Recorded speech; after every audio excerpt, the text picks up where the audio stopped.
Each year, Microsoft Research hosts hundreds of influential speakers from around the world, including leading scientists, renowned experts in technology, book authors, and leading academics, and makes videos of these lectures freely available.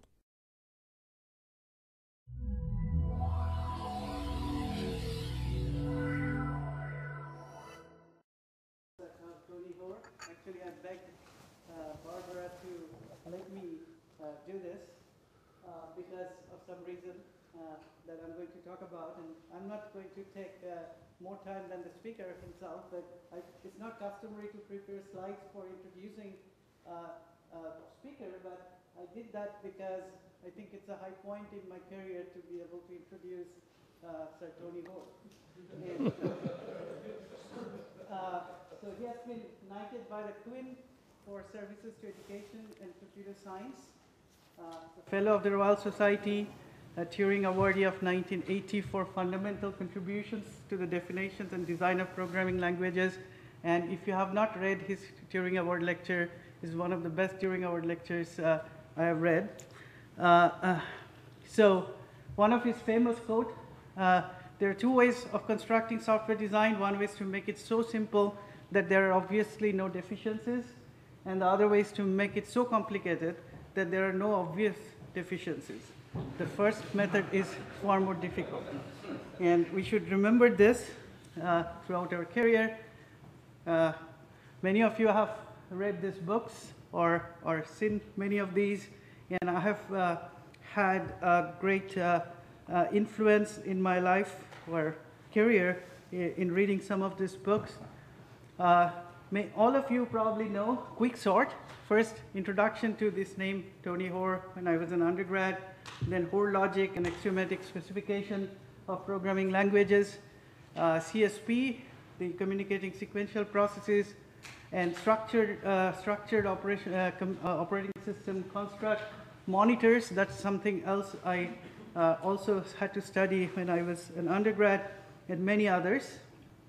And the reason why I begged Barbara to introduce me, to let me introduce Tony Hoare, is because 20 years ago when I was an undergrad student, I wrote to him about what I was interested in, and I was interested in coming to Oxford for my PhD.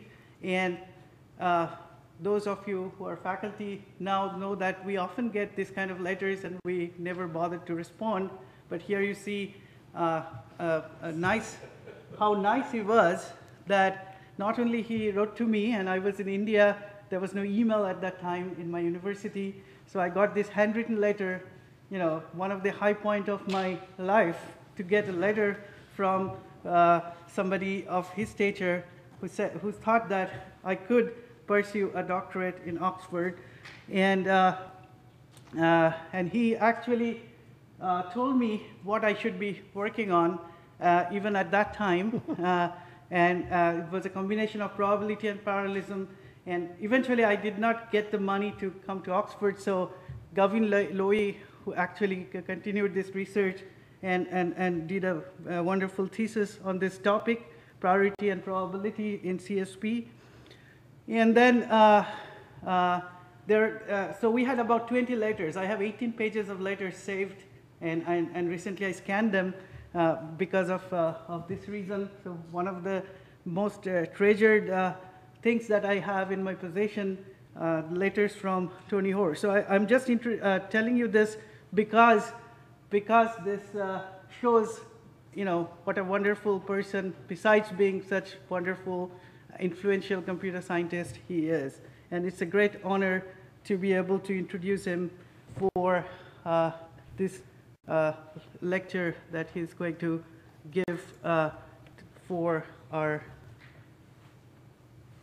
MEMOCODE conference. Thank you.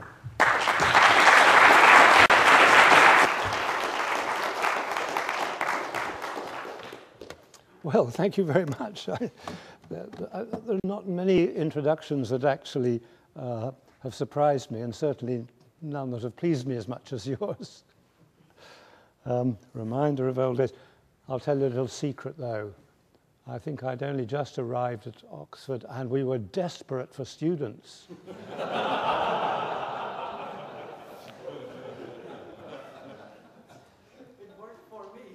Well, here are some of today's students who have helped me actually on the work that leads up to these lectures. The first three of them have been interns at Microsoft, and the others are distinguished colleagues from university.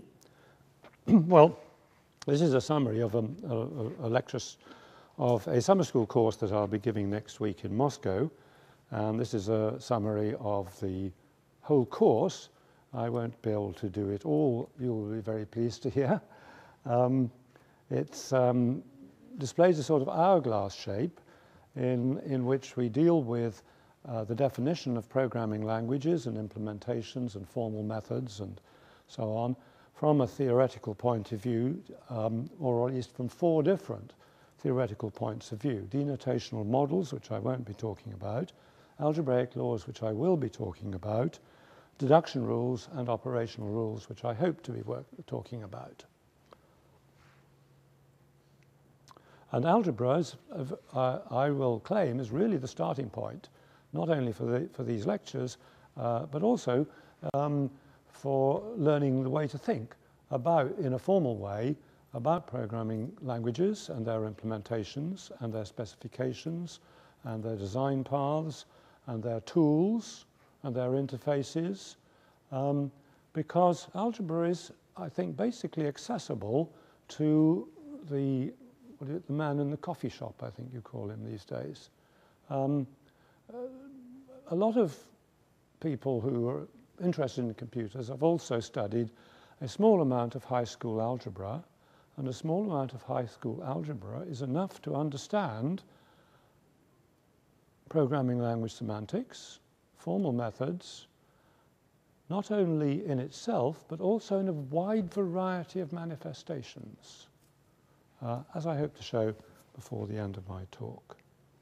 Algebra is a great unifying technique in mathematics, and I think we can apply it beneficially to programming.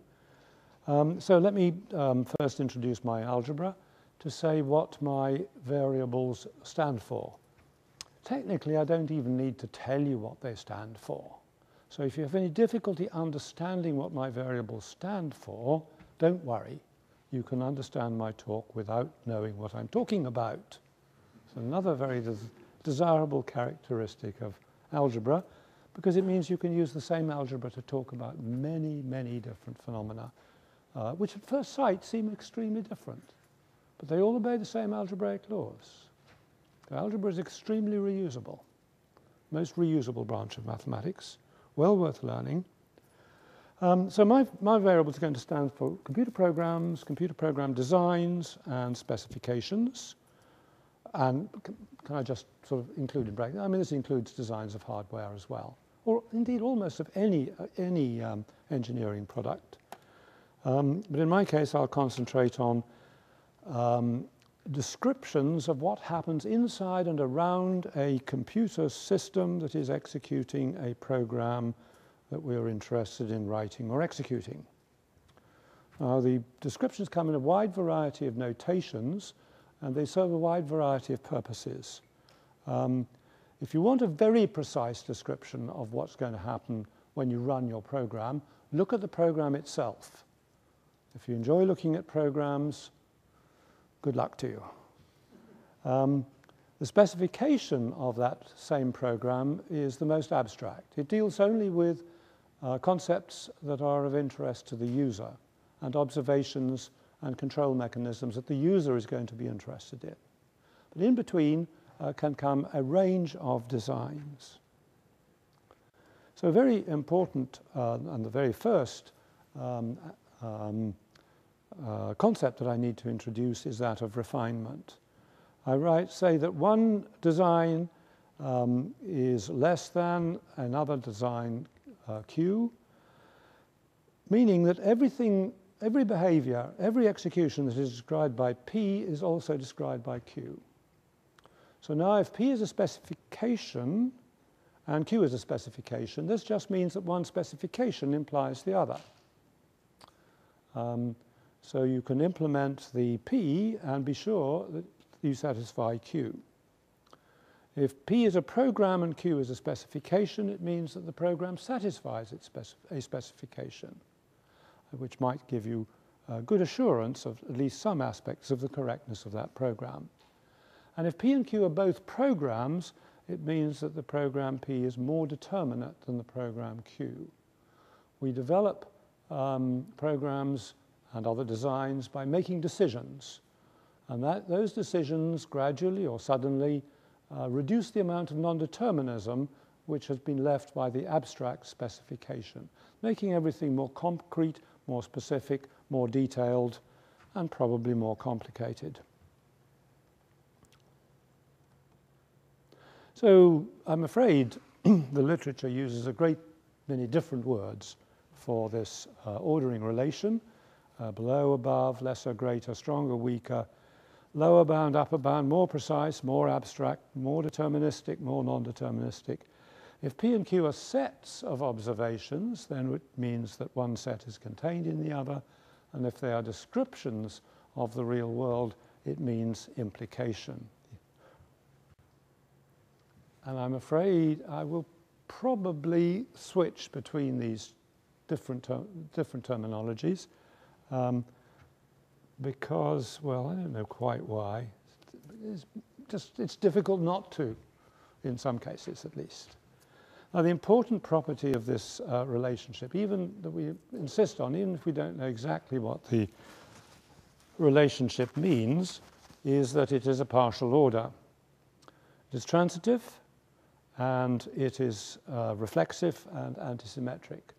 Well, it has to be transitive because we want to use it for stepwise design. And we want to be sure that the beginning of a chain which is connected by this is still connected to the end of the chain, that the ultimate executed program still satisfies the original user specification. And that's another nice thing about algebra. We can postulate these laws just because we want them to be true. We don't have to prove that they're true because we don't know what we're talking about anyway, so we can't prove them. Then antisymmetric and reflexive. Antisymmetric means that if one side is below the other and the other one is below it, then they are equal. This is not strictly necessary, but is very useful for abstraction.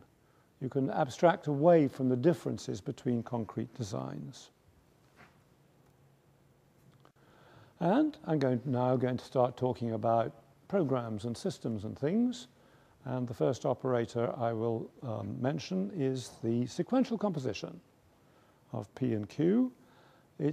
Any execution of P semicolon Q consists of all events X from an execution of P together with all events Y from an execution of Q. And that's all I'll tell you. And if you don't understand that, you don't have to. Very nice. In fact, I am deliberately not telling you exactly what I'm saying because I want this semicolon, I want to reuse this semicolon operator to apply to different meanings of semicolon. And I have distinguished a strong sequence in which every event from P must precede every event from Q. That's the strong sequence.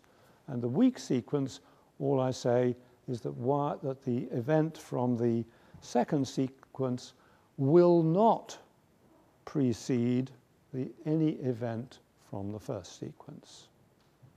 It's this second weak kind of semicolon that is usually implemented by C compilers, which will reorder your accesses to variables in the interests of efficiency without preserving the exact strict sequentiality. Nevertheless, our algebra will deal with both these cases quite satisfactorily. Now we come to something which dates back to 1960, Hoare triple. I'm actually going to define, is everybody familiar with the Hoare triple? Because if you aren't, you don't have to be. I'm going to define it. Okay, what is it? It uses a combination of semicolon and refinement ordering.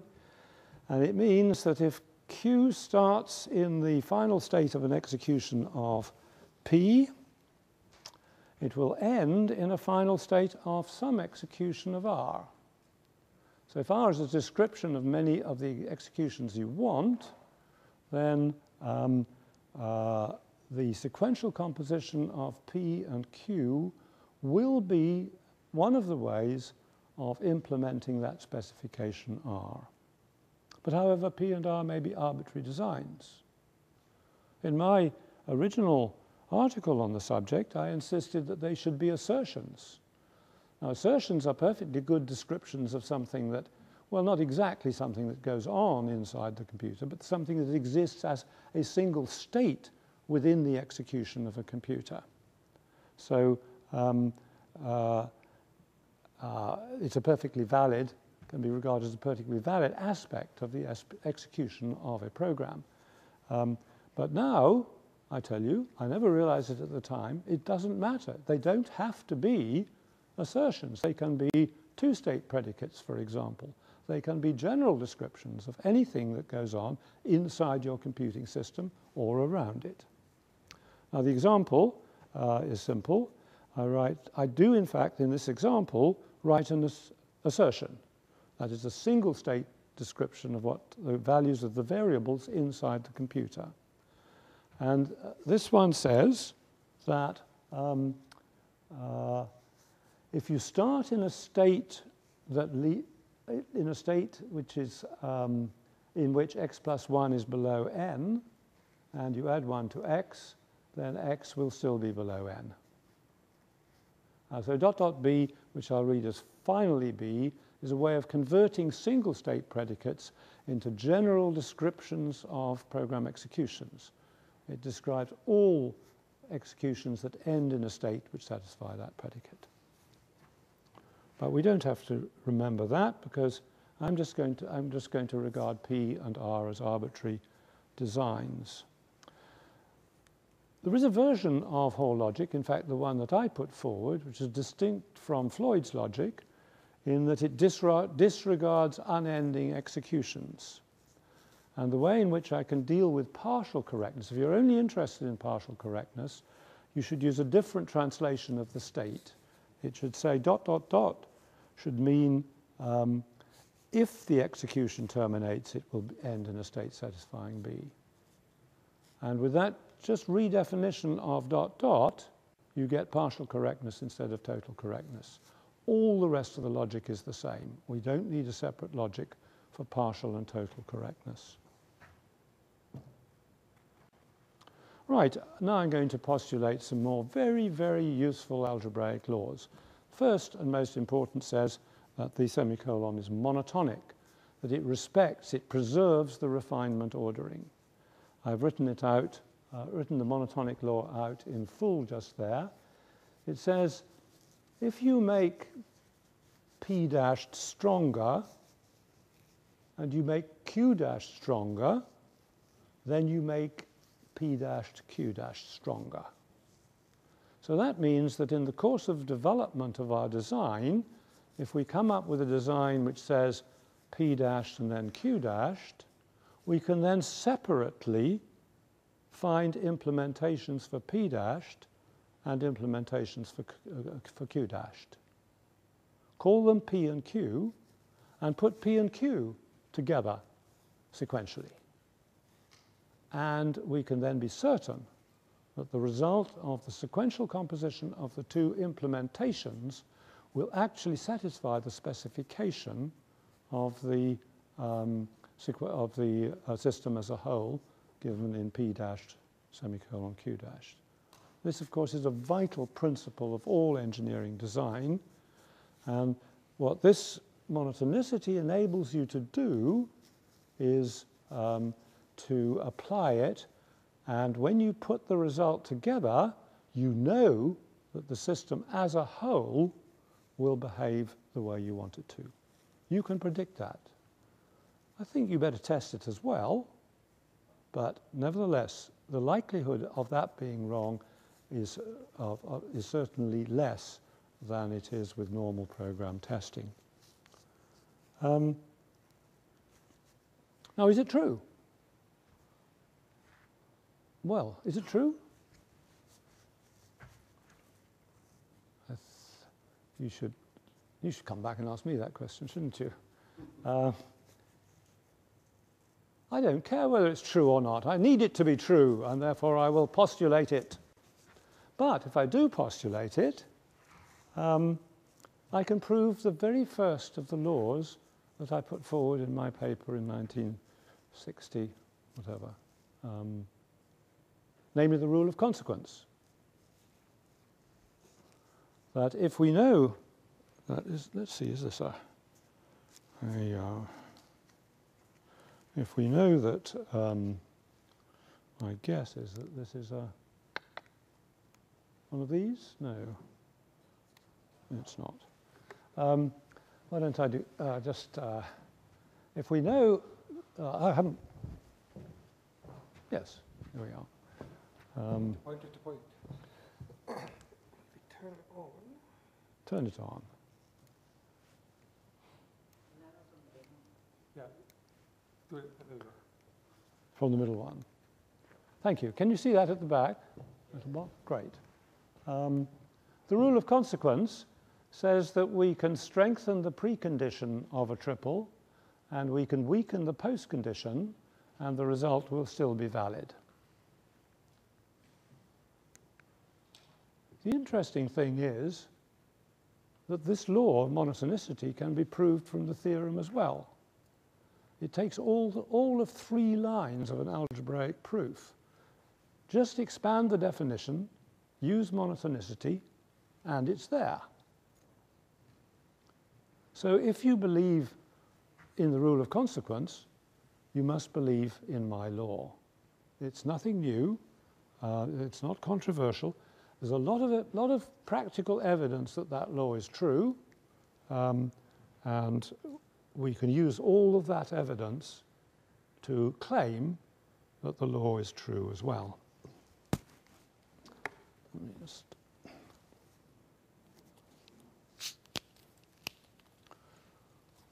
well, the second law is that sequential composition is associative. I've only ever met one person who denied that. I won't tell you his name. But the point is that the law enables me to prove the second of my original laws, which is that shown as the theorem on this slide.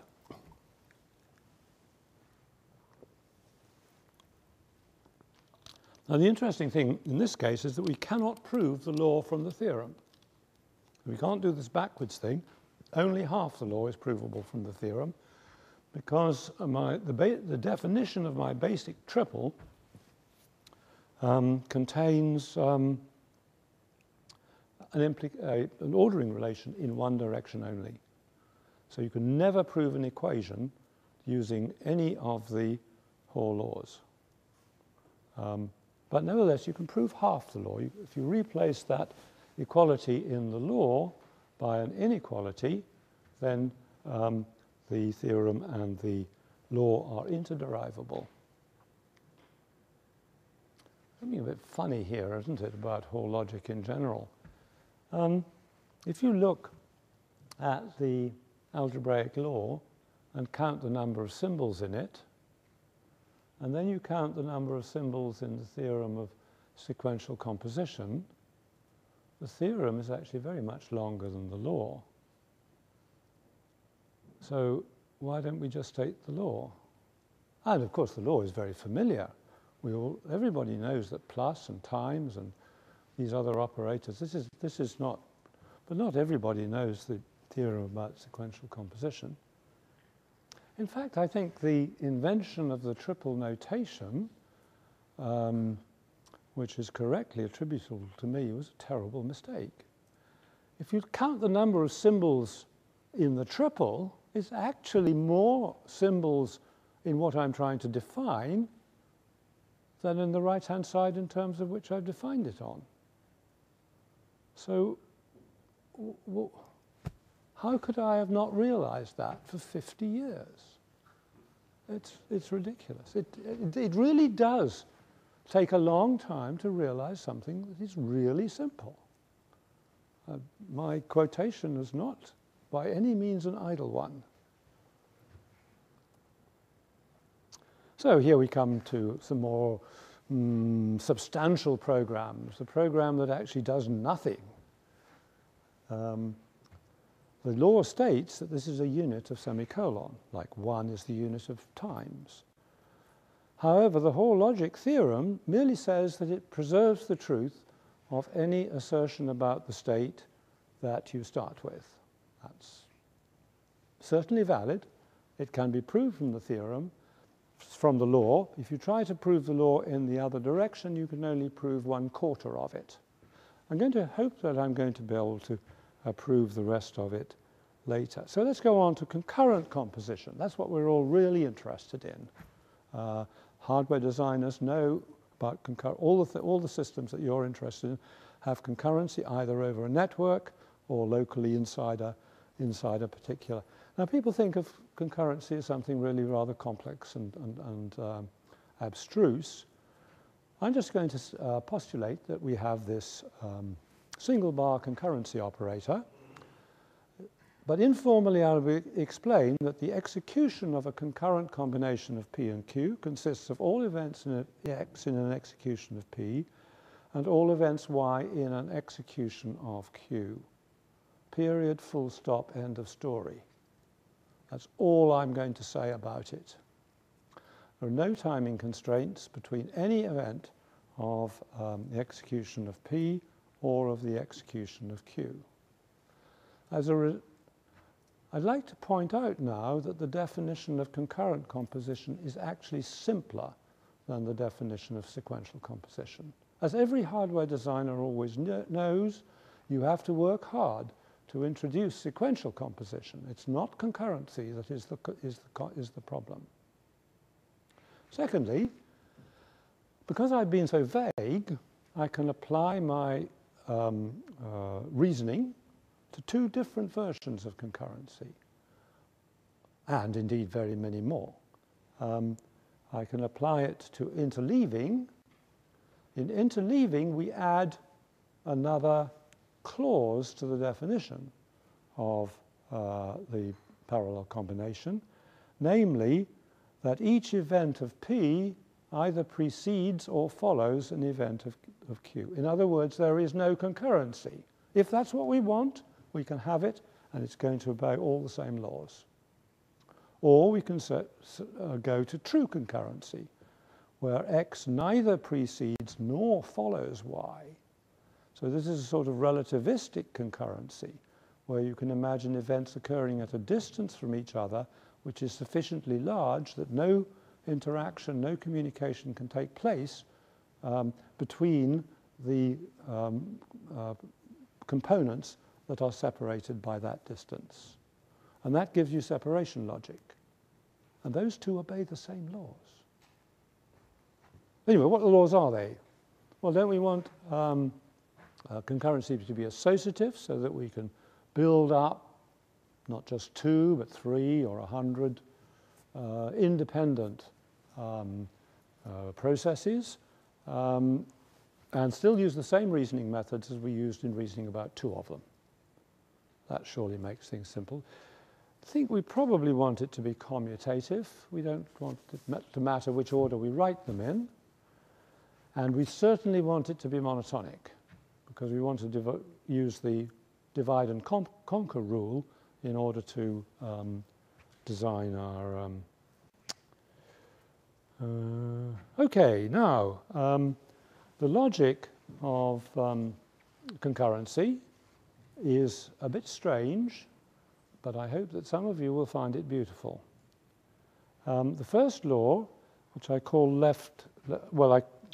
I should just call it locality, because of course it's symmetric. It is a sort of associative law. It has exactly the same shape as an associative law, and it tells you you can move the bracketing from the left-hand end to the right-hand end.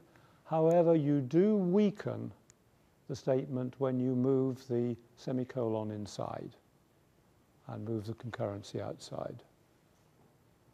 It's also a weak form of distribution law, because you could regard this as distributing S into P and Q, like you distribute multiplication through plus, but you only distribute it to one of the operands, the first one.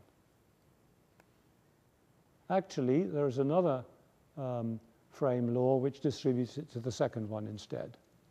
So both of them are true. Sorry, both of them, I claim, will apply to any application that I'm interested in applying them to, which is just a long-winded way of saying nothing, of course.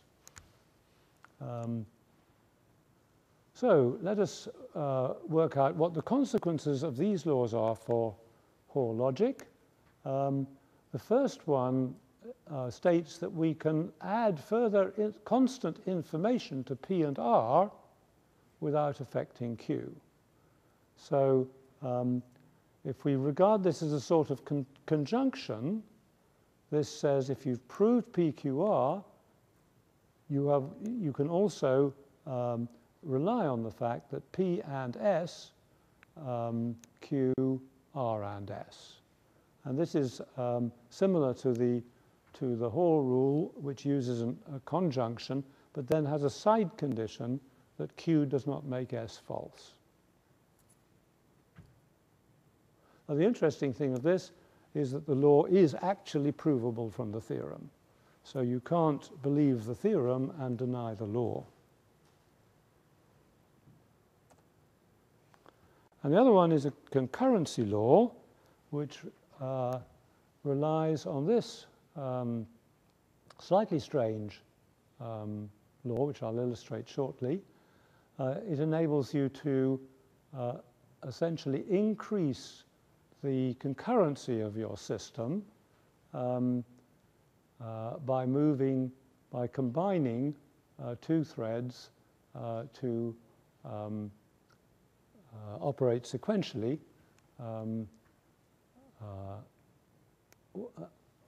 with each other. Let me, I think maybe in this case the theorem is a little bit easier to understand than the law. The theorem says if we have separate proofs of the properties of both Q and Q dashed, then we can very simply get a proof of the concurrent combination of Q and Q dashed. All that is necessary is to do a concurrent combination of the two antecedents and a concurrent combination of the two consequents. And the law is provable from the theorem anyway. So the question is it true? And of what? As you see, I am sort of, at least at the periphery, if not at my heart, an engineer. I'd like this stuff to be applied, but I'm absolutely no good at it myself. So really, I appeal to you. If any of you can think of a way of applying this stuff, please do so, with or without acknowledgement. That will be fine. But even a mathematician can prove that the laws are at least consistent with a particular mathematical model of the way in which a computer system behaves. So I'm going to give you a little mathematical model, a little bit of denotational semantics, and you probably all know it already. Do you know regular expressions? Everybody happy? Good. Because regular expressions are a model of this. Is this theorem true when Q and Q prime can interact in a way so that they can deadlock or something? There is a problem of deadlock, which I have neatly sidestepped, yes. But remember, I'm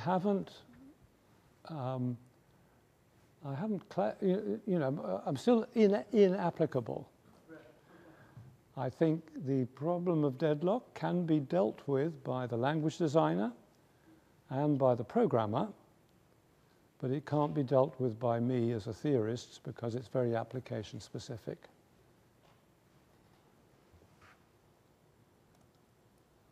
So let's go back to the exchange law,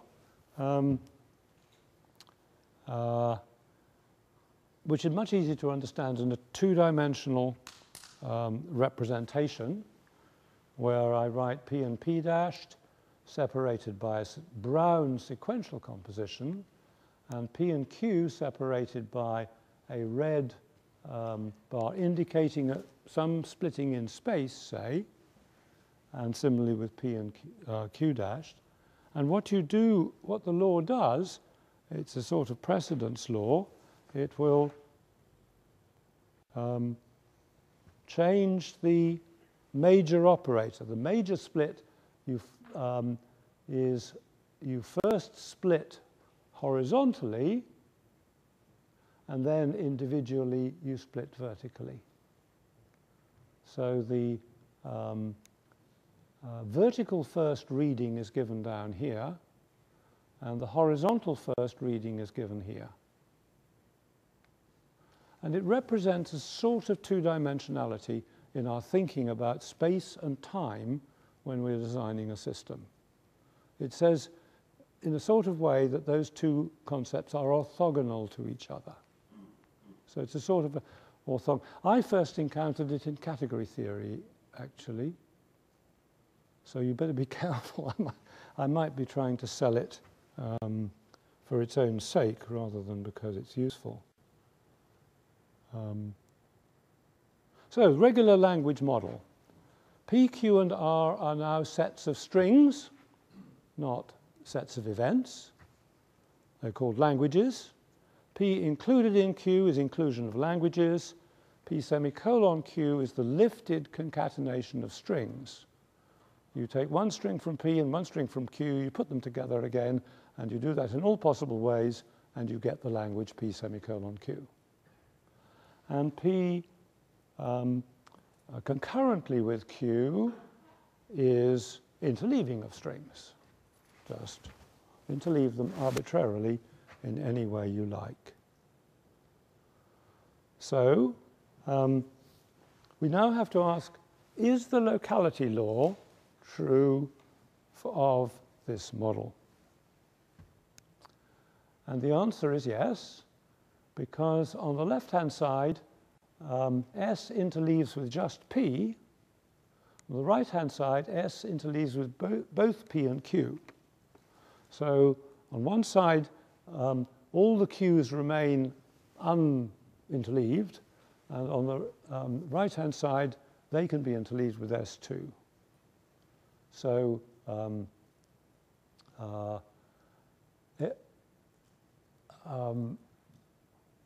the inclusion is language inclusion. There are more ways of interleaving on the right-hand side than there are on the left-hand side. The resulting language is therefore larger. I think it's nice that you can give a sort of intuitive description of the reason why that's true, rather than reducing it to formalisms. The exchange law, a little bit more difficult. On the left-hand side, all of P and Q comes before all of P dashed and Q dashed, because where I put comes before to stand for that operator. Oh, sorry, in regular expression, actually comes before all of P dashed and Q dashed. On the right-hand side, P may interleave a bit with Q dashed, and P dash may interleave a bit with P may interleave a bit with Q, and P dash can interleave a bit with Q dashed. So there are more interleavings on the right-hand side, and so the left-hand side is a special case again.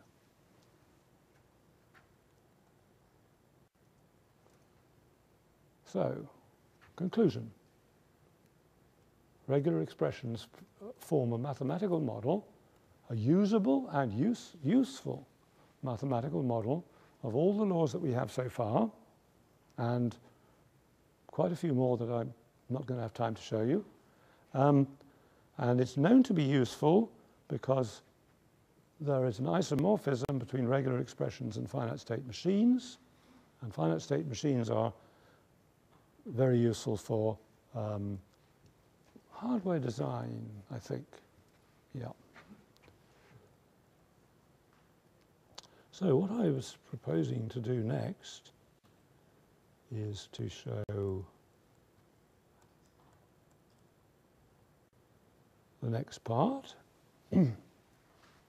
I've shown a link between a little denotational model, set of algebraic laws, and Hoare logic. And I'd now like to flesh out a little bit more and show you the link between the algebraic laws and the operational semantics of the language.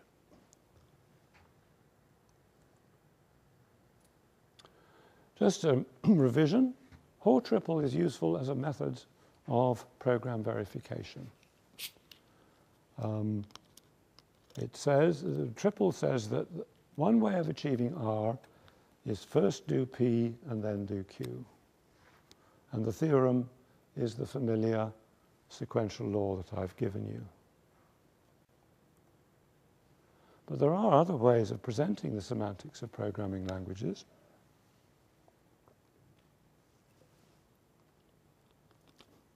And one of the first and best is due to Gordon Plotkin.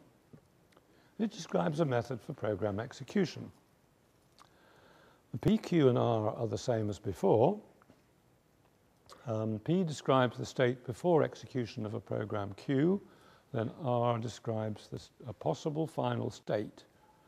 And the example I give shows an example where the execution has reduced the non-determinism of P.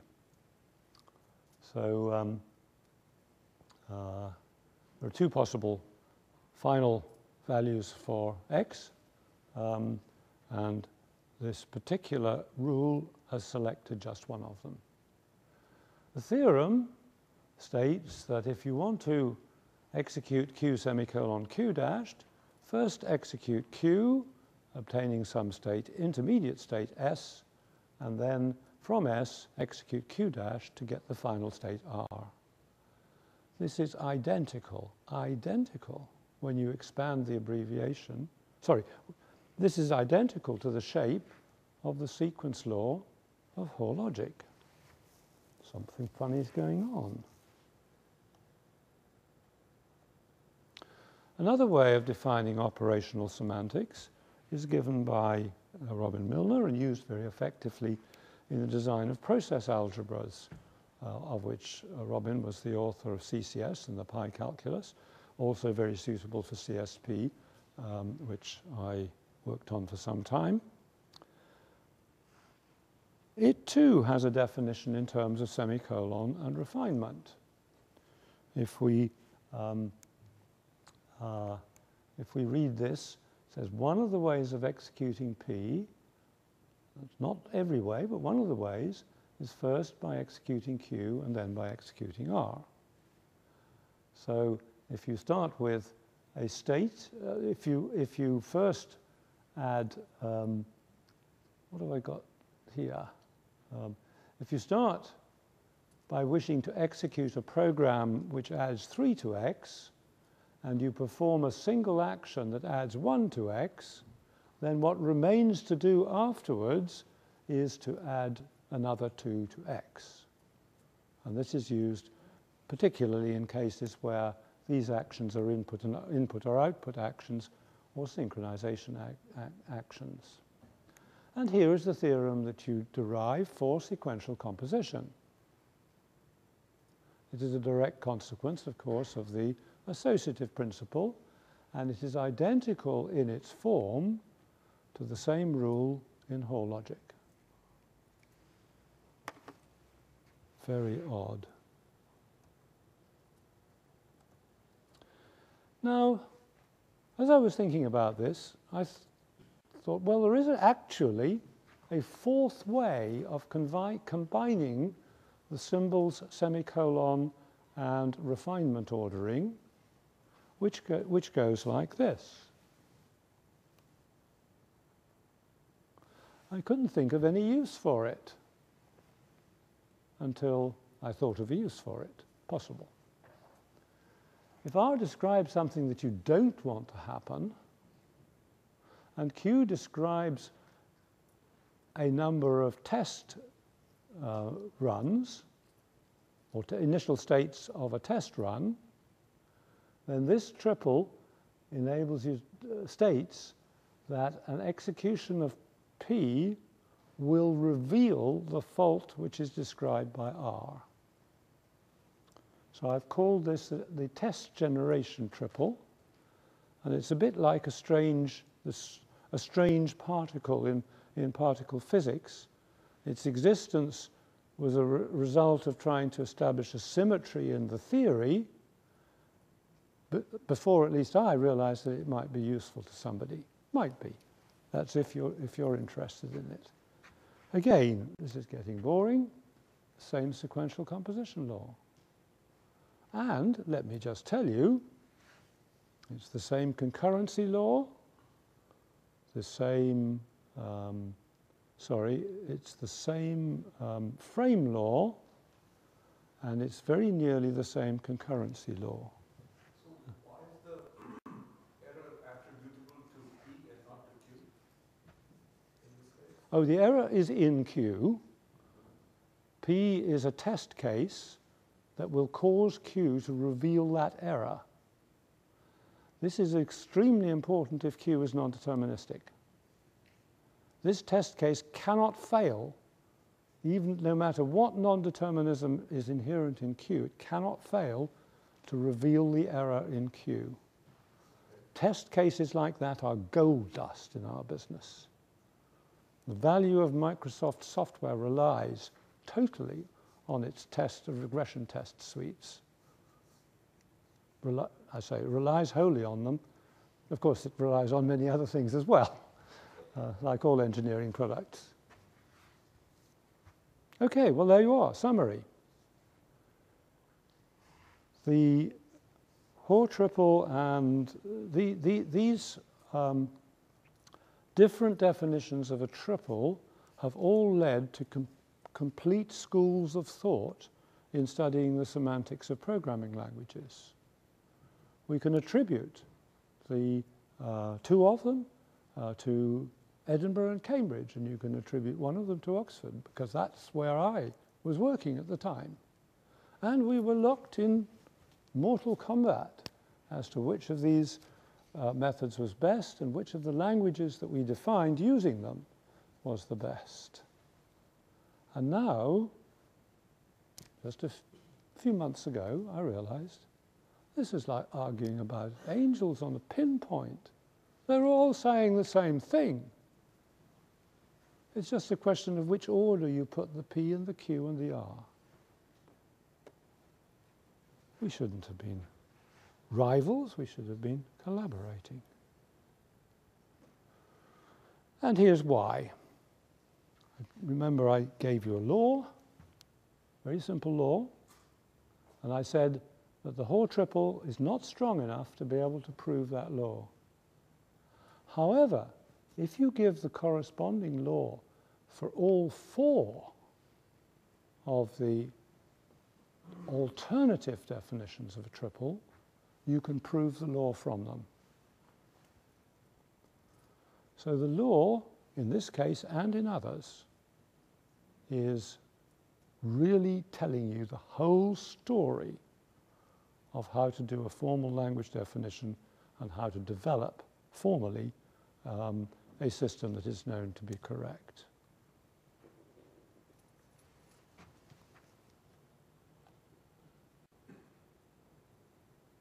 Because the same laws are true.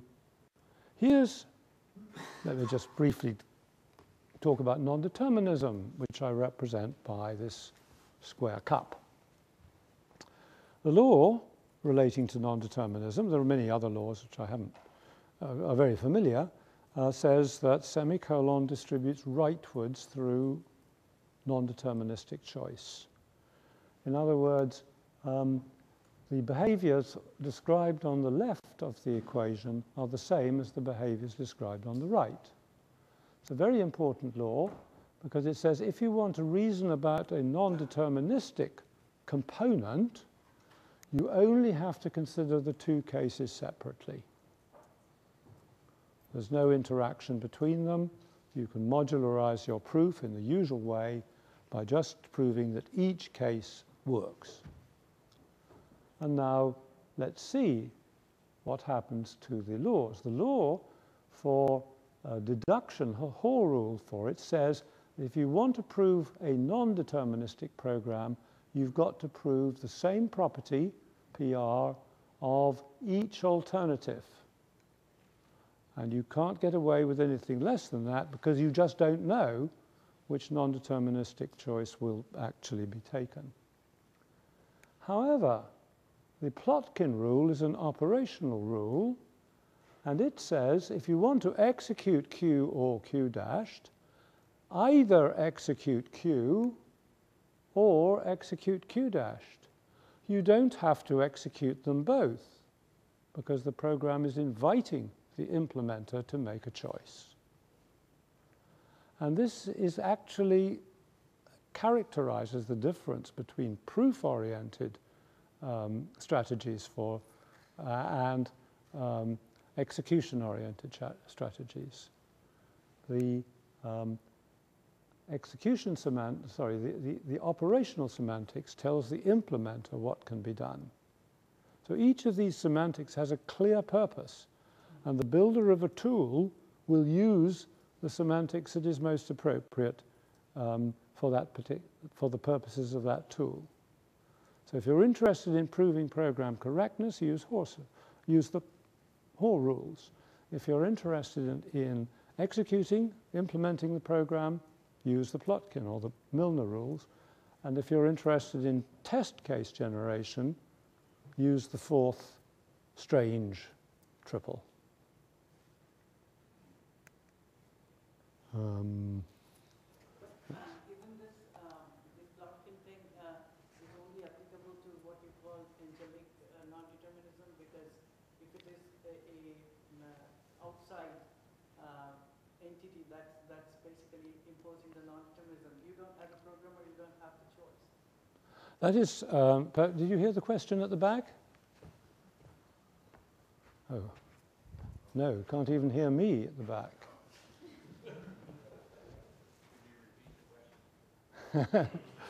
Right. Supposing the choice will eventually be made by the environment in which the program is run, and therefore not by the program itself.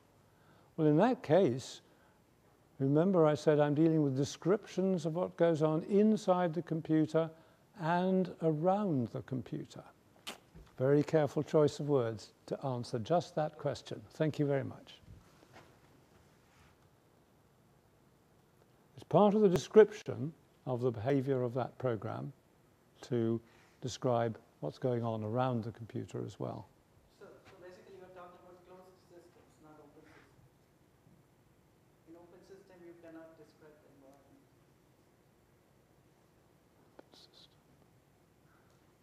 environment. I can see that seems to be a very important question, but I don't think it actually arises. They're just two words.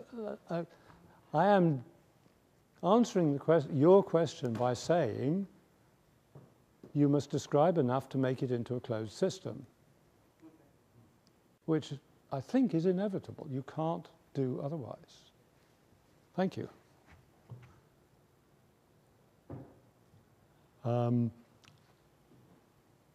Things go, the locality laws in Hall logic and Milner logic are the same. In separation logic, the exchange law has the following nice properties. This is the Hall rule for concurrency. That's the one that's used in separation logic. And this is the Milner rule. And this is the standard Milner rule for defining concurrency in languages like CCS. It says, if P can do Q and then behave like R, and P dashed can do Q dashed and behave like R dashed, then we can put them together in this way. Now, for the other two triples, the exchange law still holds, but the inequation is in the opposite direction. And I haven't got time to solve that problem here, I'm afraid. Perhaps I'll give you just a brief introduction to two other methods of defining the semantics of programming languages. One of them is the weakest precondition, which is due to Dijkstra. Is everybody familiar with that? Right. The weakest precondition was invented in order to solve an inequation. Like so much of the development of mathematics and algebra, the purpose of algebra is not just to calculate things, not just to calculate results, but to solve equations. And concepts like subtraction have been invented in order to solve equations that contain plus. Division has been invented to solve equations involving times. And complex numbers have been invented to solve root problems.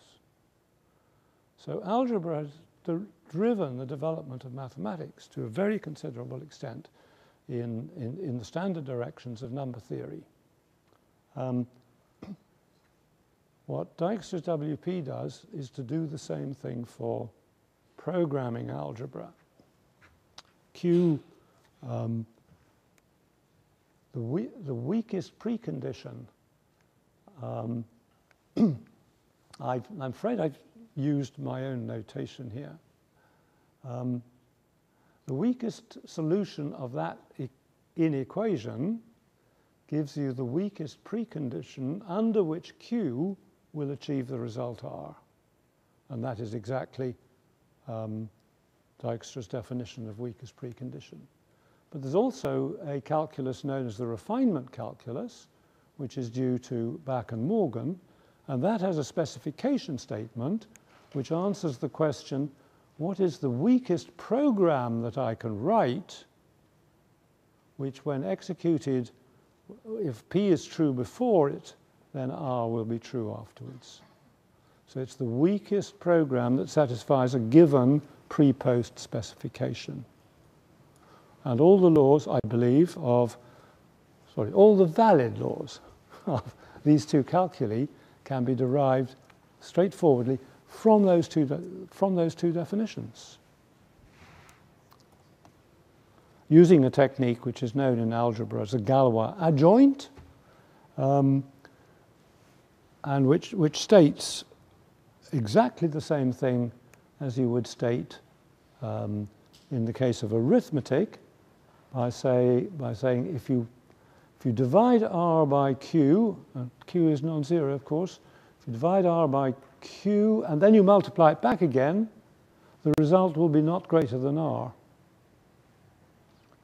And if you multiply it by Q and you then divide it by Q, the result will be not less than R.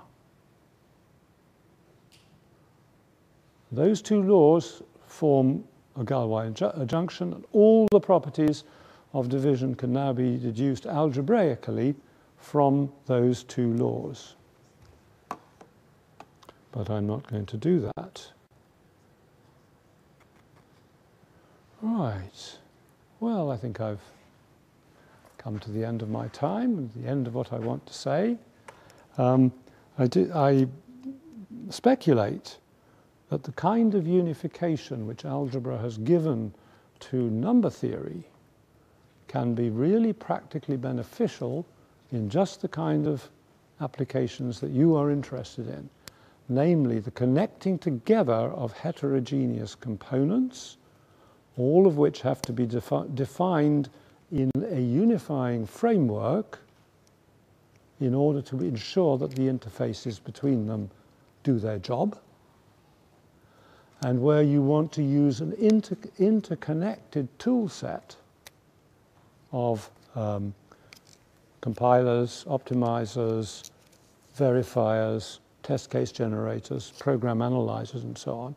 You want all of those to work together in the assurance that they all have the same understanding of what your programming notations mean. So working out the interfaces between the tools requires an overarching framework that enables you to express, to describe, enforce, test the observance of the protocols that make the whole thing coherent and work. But this is pure speculation. I don't know whether it'll ever happen. The last time I speculated was 50 years ago. Sorry, 40 years ago, nearly. I speculated that nobody would be interested in using Hoare logic to verify programs until after I had retired. I think that speculation at least was correct. Thank you very much.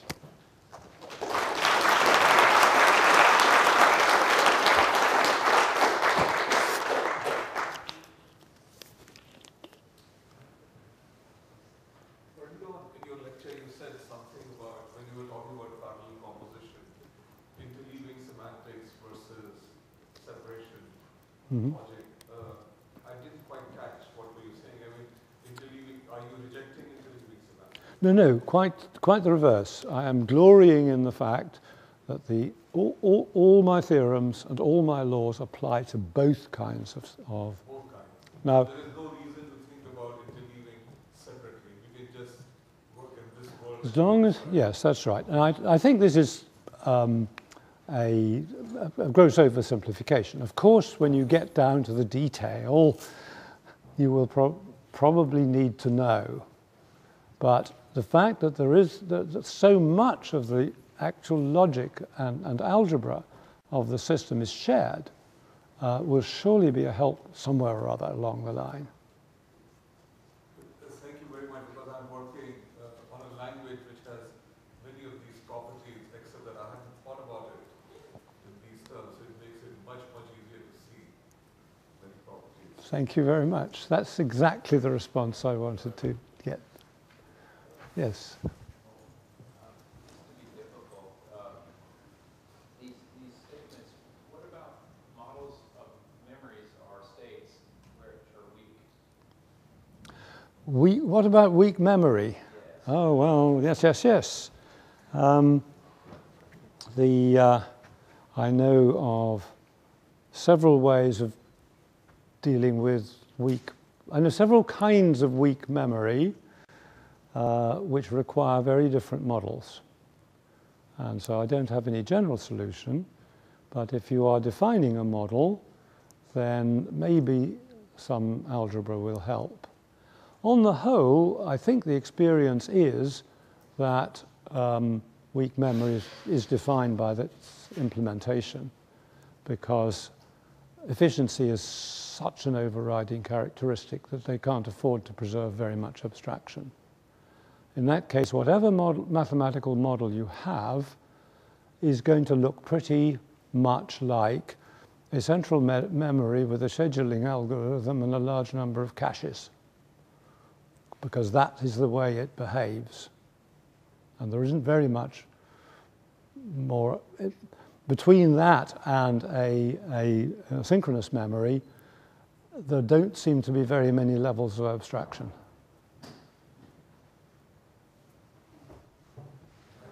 Can we? Yes. No, I'm selecting you.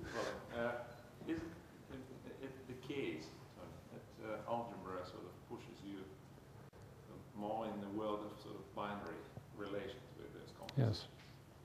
What if we want to describe the world of networks where we talk about sets of n-ary relations, things like that? Well, for example, concurrency is one of those things that if we want to talk about concurrency perhaps in a subset, for example, rather than considering a pair when we put things concurrent. yes. So when we plug things not in one-to-one, but into some sort of socium, what do you think? Well, sort of algebra we should if you can do it, it may be worthwhile to make your model just a little bit more complicated in order to give you an associative operator, just simply because it simplifies things. And if it is really important when you have connected together 17 of them. I don't want to build 17 into my logic. When you've built 17 of them, you put another operator on which strips away a little bit of the model, hides it, and indicates that there are not going to be any more added to this afterwards. And I played that trick several times, and I think it usually helps. Because you just don't want everybody designing thread number 7 to know that there are 16 others. Those numbers are really, really nasty. Yes. If I interpret this algebra that you presented in terms of traces rather than final states, Yes. it seems to be that these traces are defined over somehow a global set of existing events. But when you go from a specification to an implementation, it might be the case that the implementation uses more kinds of events than available in the specification. So a notion of refinement that is somewhat different than the one you presented is one where we have something like hiding in CSP, where some events become invisible because of, at the abstract level we don't see them anymore, but at the concrete level we might see them. And I worked with something like this in the past, and I found that a bit of a difficulty adjusting this ambient set of events between the specification and the implementation. Because if your set of events is global, you somehow specify these superfluous events in the specification where you didn't really want to. So I was wondering if you can comment a little bit on that. Yes, certainly. No. That's a very important point, and but it is a point that's dealt with well in the refinement calculus, where they use data refinement to model a relationship between abstract events and concrete events. Now, the way that algebra deals with this problem is by using homomorphisms, and that's a well-established technique for raising and lowering the level of abstraction. But I haven't gone. I mean, I don't think I can deal with that. No, sorry, I haven't got anything more to say than has been said many times and extremely well by others. All right, so I think if you are around at the lunch, people can talk to you. Oh, that would be a great pleasure, yes. Thank you very much.